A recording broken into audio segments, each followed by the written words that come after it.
Hello दोस्तों, मेरा नाम है शिवम और आप देख रहे हैं जेएनवी पाठशाला। और एक काफ़ी इंपॉर्टेंट चीज़ पे हम डिस्कस करने वाले हैं, एकदम इंपॉर्टेंट है। अगर आप नवोदय विद्यालय क्लास 6 का एग्जाम देने वाले हो तो समझ जाओ ये वीडियो आपके लिए एकदम तहलका साबित हो सकता है, एकदम हाहाकार मचा देगा। ये वीडियो यूट्यूब पे सिर्फ अकेला वीडियो होगा, इसके टक्कर का कोई वीडियो यूट्यूब पे बनाने के लिए सोच ही नहीं सकता, क्योंकि इस वीडियो को बनाने के लिए मैंने पार्टिकुलर मेहनत की है, काफ़ी ज़्यादा सोचा है, कई दोस्तों से बातें किया है, तब जाकर के ये वीडियो आपके लिए मैं ला रहा हूँ। इसमें मैं आपको 5-7 स्ट्रेटेजी बताऊंगा, मतलब इतनी सारी स्ट्रेटेजी बता दूंगा, इतने तरीके बता दूंगा कि अगर उसमें से आपने कुछ भी फॉलो कर लिया ना, थोड़ा भी फॉलो कर लिया ना, तो आपका सिलेक्शन कोई रोक ही नहीं सकता है। आपके सिलेक्शन के चांसेस एकदम बूस्ट अप हो जाएंगे। तो ये वीडियो पूरा देखना और सभी अपने दोस्तों के पास शेयर कर दो। अगर अभी तक आपने वीडियो को लाइक नहीं किया तो वीडियो को लाइक भी कर दो और चैनल को सब्सक्राइब भी कर देना। तो चलिए वीडियो को शुरू करते हैं। हमारा पहला स्ट्रेटेजी है know your syllabus and revise. अब मैं इसको थोड़ा सा डिटेल में आपको समझाता हूं। आपको आपका सिलेबस पता होना चाहिए और आपका रिवीजन आपने कितना बार किया है ये ज्यादा इंपॉर्टेंट है।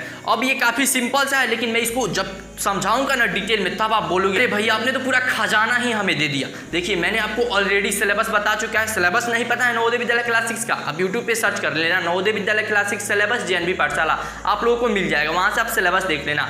अब देखो सिलेबस तो क्या है कि अब देखिए बहुत ज़्यादा बच्चे फॉर्म भरते हैं। मान लीजिए एक डिस्ट्रिक्ट में 5000 बच्चे फॉर्म भरे हैं तो लगभग 4000 बच्चे तो पूरा सिलेबस पढ़ेंगे, क्योंकि पढ़ना ही है भाई। यूट्यूब से पढ़ेंगे, कोचिंग करके कहीं से या कहीं ना कहीं से, या घर पे कोई पढ़ाएगा, तो बच्चे तो 4000 बच्चे तो सिलेबस पढ़ ही रहे हैं पूरा।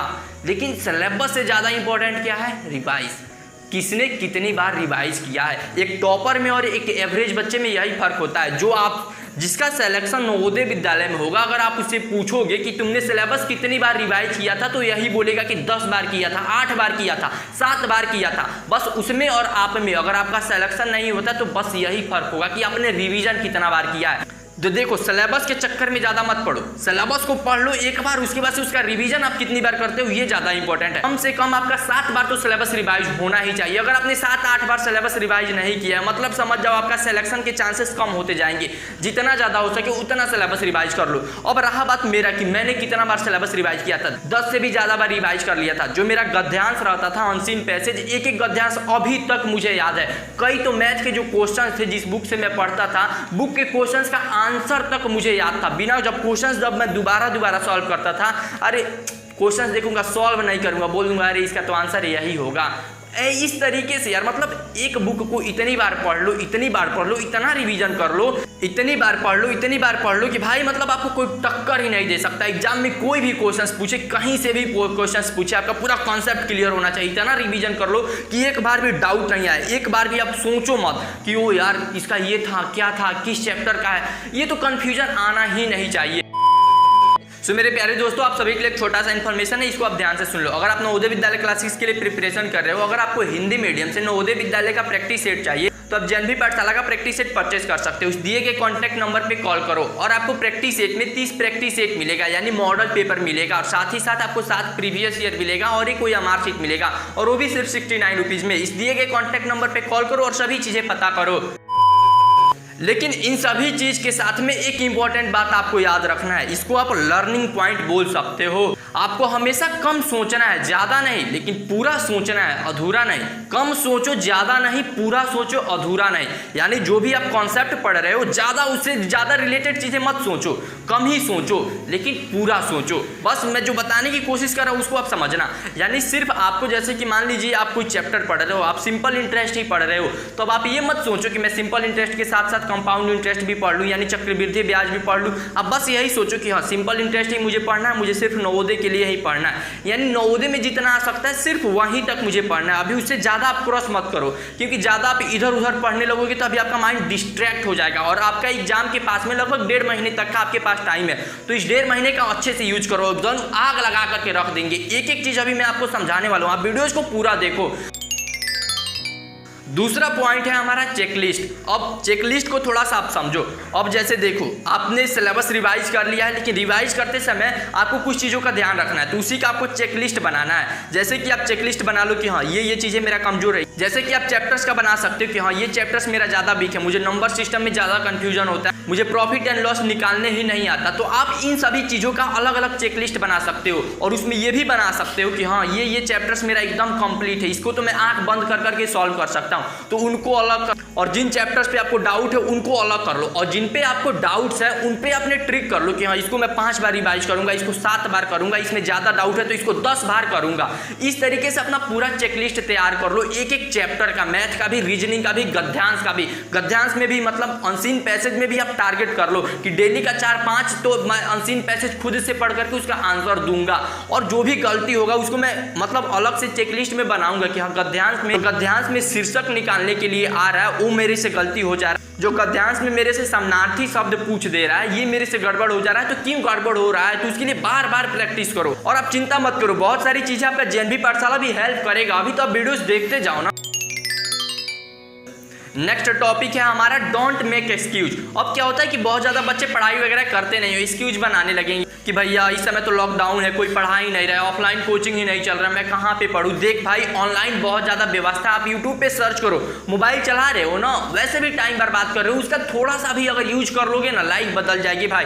नवोदय में अगर तेरा सिलेक्शन होगा भाई तो तेरा लाइफ बदलेगी, मेरी लाइफ नहीं बदलेगी, तुम्हारे घर के लोगों की लाइफ नहीं बदलने वाली, तुम्हारी बदलने वाली। तो ये सभी सोचो, एक समय एक बार भी एक्सक्यूज नहीं बनाना, एकदम याद रखना है कि आपको एकदम लगातार मेहनत करना है। और साथ ही साथ हमारा नेक्स्ट पॉइंट है कंट्रोल योर इन्वायरमेंट। अब ये इन्वायरमेंट का मतलब कि जैसे देखो आपने एक्सक्यूज तो नहीं बनाना है, अब आपने मन में सोच लिया है कि एकदम मुझे पढ़ना है, अब आप पढ़ने के लिए बैठ गए हो। तो अब कई बच्चे क्या होता है कि कहीं पढ़ने के लिए बैठ जाते हैं, बेड पे ही बैठ गए, नवोदय विद्यालय का बुक खोला, हाँ पढ़ रहे हैं, और पढ़ते पढ़ते नींद लग गया, सो गए। नहीं भाई, एकदम अलर्टनेस के साथ पढ़ना, एकदम कॉन्शियसनेस के साथ पढ़ना। जब भी पढ़ रहे हो तुम्हें पता होना चाहिए कि तुम पढ़ रहे हो, मतलब एकदम अपना अलग सा स्टडी टेबल लगा लो या कहीं से भी एक कोने में अपना जगह बना लो, वहां पे जाकर के पढ़ो। जब भी पढ़ रहे हो टाइमर लगाओ अपने 2 घंटे का कि तुम्हारा 2 घंटे का एग्जाम चल रहा है, और 2 घंटे तक लगातार पढ़ो, बीच में उठना नहीं है, पानी नहीं पीने जाना है, एकदम पढ़ना है, एकदम लगातार पढ़ना है। और एक बात को याद रखना, घर पे सभी को बता दो कि मैं अभी पढ़ाई कर रहा हूँ, तो रूम में कोई नहीं आएगा, मुझे कोई डिस्टर्ब नहीं करेगा।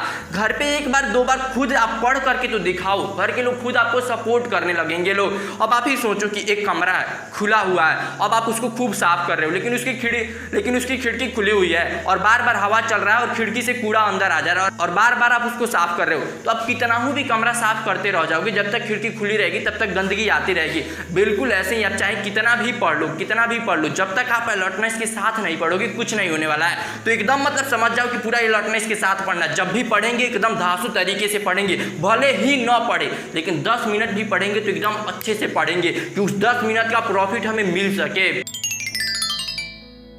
नेक्स्ट टॉपिक है हमारा नो योर वाई। तुम खुद से पूछो कि तुम क्यों पढ़ रहे हो, नवोदय विद्यालय का एग्जाम तुम्हें क्यों देना है। जब पूछोगे तो तुम्हें आंसर मिलेगा कि हाँ अभी जिस स्कूल में मैं पढ़ रहा हूँ वहाँ पे अच्छा टीचर नहीं है, अच्छे से पढ़ाते नहीं है लोग, अच्छे लेवल का एजुकेशन सिस्टम नहीं मिल पाता, अच्छे लेवल का एजुकेशन क्वालिटी नहीं है, स्पोर्ट की कोई व्यवस्था नहीं है, मतलब एकदम घटिया लेवल का एजुकेशन है। तो जब ये सभी चीज़ें सोचोगे तो तब तुम्हारे अंदर से आएगा कि हाँ अगर मैं नवोदय में जाता हूँ तो मुझे अच्छे टीचर्स पढ़ाएंगे, मुझे अच्छे दोस्त मिलेंगे, कि मुझे एक अच्छा इन्वायरमेंट मिलेगा, मेरे साथ जो भी बच्चे पढ़ेंगे सभी कंपटीशन से आए हुए रहेंगे, मैं उनके साथ पढ़ूंगा तो मेरा कंपटीशन लेवल बढ़ेगा, मैं दुनिया को समझूंगा, घर के लोगों से थोड़ा अलग रहूंगा तो थोड़ा दुनिया को और मैं देख पाऊंगा।